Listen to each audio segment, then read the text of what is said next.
여러분 안녕하세요. 문은성 목사입니다. 오늘은 주일날입니다. 주일날임에도 불구하고 말씀을 사모하는 분들이 너무나 많아서 바쁜 시간을 잠깐 내어 이 동영상을 찍습니다. 오늘은 여호와의 속성에 대해서 말씀을 드리고자 합니다. 이 속성은 하나님과 함께할 수 있다고 하여 공유적 속성 또는 보편적인 속성이라고 합니다. 그러면 이 속성이 무엇입니까? 속성은 성품에 관한 것이지요. 지식에 대한 속성입니다. 하나님은 지식의 하나님이라서 지식 갖추기를 그토록 원하십니다. 지식을 갖추고 이래야 실수가 없기 때문이지요. 그러면 왜 우리가 지식을 갖춰야 합니까? 여호와는 지식의 하나님이라서 행동을 달아보시기 때문입니다. 지식에 행동하는가를 평가하시는 분이 하나님이시지요. 이에 대한 말씀이 사무엘상 2장 3절이 나옵니다. 거기 보면 심히 교만한 말을 다시 하지 말 것이며 오만한 말을 너희 입에서 내지 말지어다.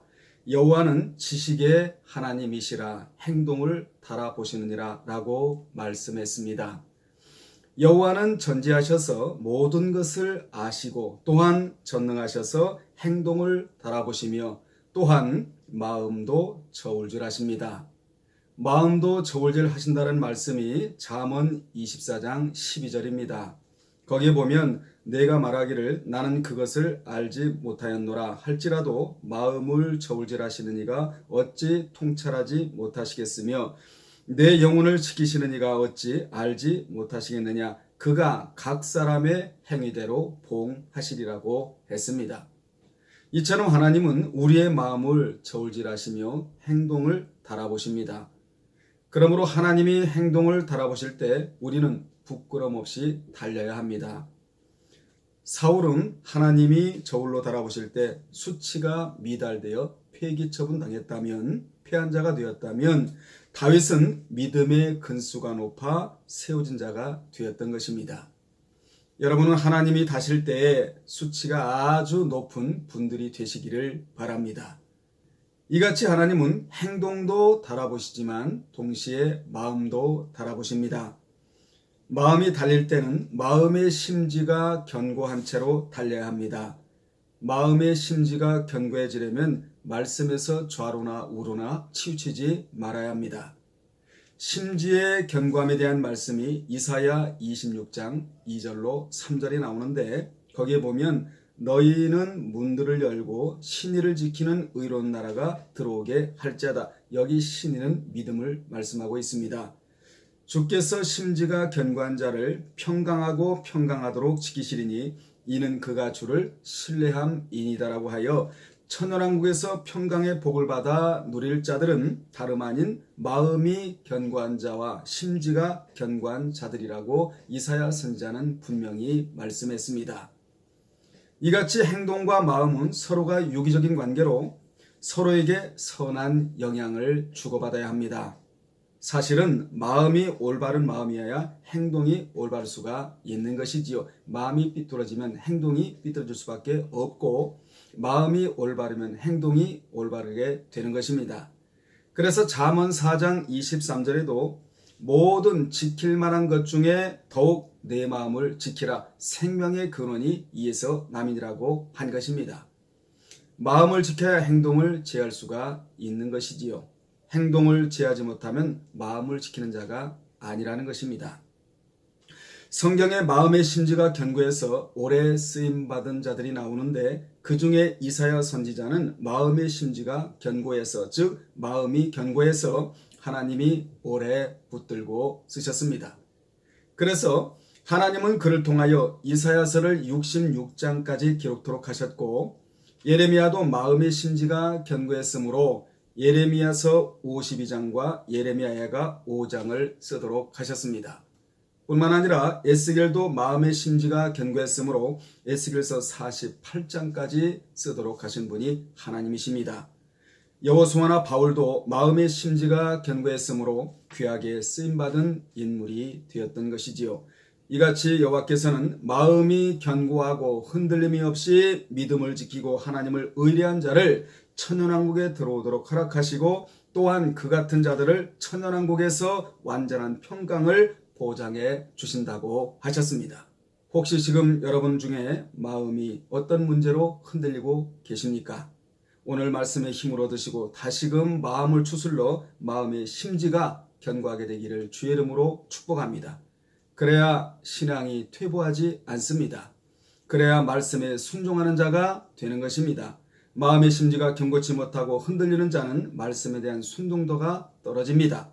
그러므로 여러분은 마음이 견고하고 흔들림 없는 상태로 여호와를 의지하고 살아서 천년왕국에 들어가 평강의 복을 받아 영원토록 누리시기를 주의 이름으로 축복합니다.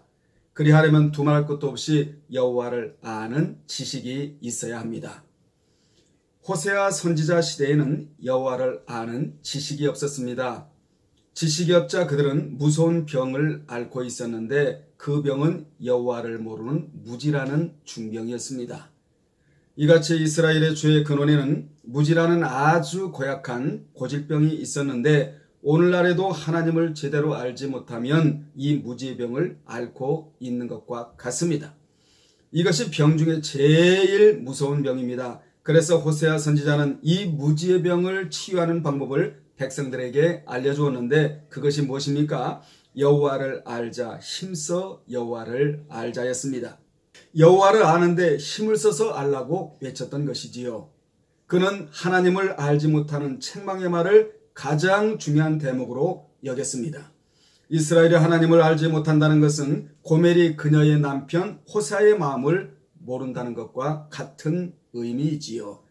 그러니 그렇게 남편의 속을 썩은 것이 아니겠습니까? 우리 모두 여호와를 아는 것이 결코 쉬운 것이 아니라 할지라도 그 일을 소홀히 하지 말아야 합니다. 지식의 말씀에 결론을 내리고자 합니다. 하나님은 지식의 하나님이라서 일부터 하지 않고 지식부터 갖추기를 원하십니다. 지식 갖추고 예배하고 지식을 앞세워 기도하고 지식대로 찬양하고 지식대로 봉사하기를 원하십니다. 우리 하나님이 얼마나 지식 갖추는 것을 기뻐하시는가를 알 수 있는 말씀이 예레미야 9장 24절입니다. 거기에 보면 자랑하는 자는 이것으로 자랑할지니 곧 명철하여 나를 아는 것과 나를 정확하게 아는 것과 나 여호와는 사랑과 정의와 공의를 땅에 행하는 자인 줄 깨닫는 것이라 나는 이 일을 기뻐하노라. 여호와의 틀림없는 말씀이라고 하셨습니다. 그러면 어떻게 지식을 갖춥니까? 힘써 말씀을 읽고 힘써 듣고 깨달아야 합니다. 그 깨달아진 말씀이 내 안에 들어와 체질화가 되어야 하는 것이지요. 그러면 지식의 사람이 되는 것입니다.